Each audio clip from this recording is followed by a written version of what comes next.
l'année est exceptionnelle pour le marché de l'investissement avec plusieurs records battus. Record en termes de volume investi sur le marché hexagonal avec 35,4 milliards d'euros.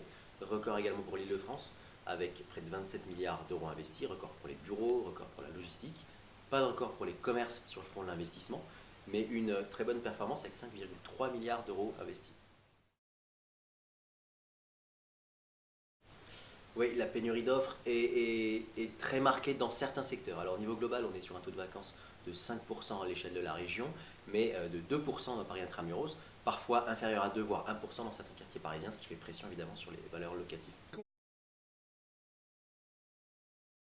Alors on a très clairement une tendance à l'accélération des développements, là encore assez différenciés sur les secteurs.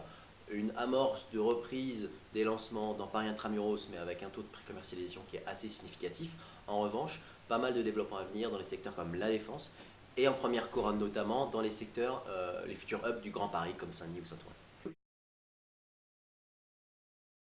Alors la logistique a réalisé un record en matière de montant investi, ça reste un actif de plus en plus prisé par les investisseurs, que ce soit les investisseurs anglo-saxons qui sont traditionnellement très présents sur ce segment de marché, mais aussi des investisseurs européens, français, asiatiques qui regardent cet actif de plus en plus.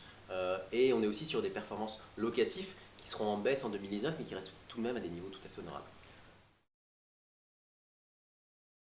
Alors, ça va sans doute impulser de nouveaux mouvements de relocalisation d'entreprises qui vont s'installer à Paris ou consolider leur position à Paris. Alors cela dit, l'effet sur le marché immobilier sera relativement limité compte tenu de la très grande taille du marché parisien.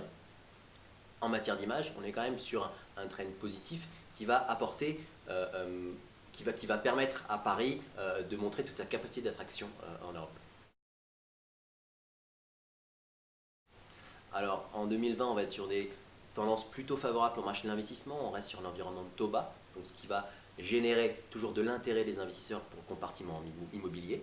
En immobilier de bureau, on reste là encore sur les tendances plutôt favorables avec la poursuite des mutations, notamment des modes de travail, de l'immobilier considéré de plus en plus comme un outil de levier aux ressources humaines qui va nourrir la demande des entreprises en Ile-de-France et à Paris en particulier.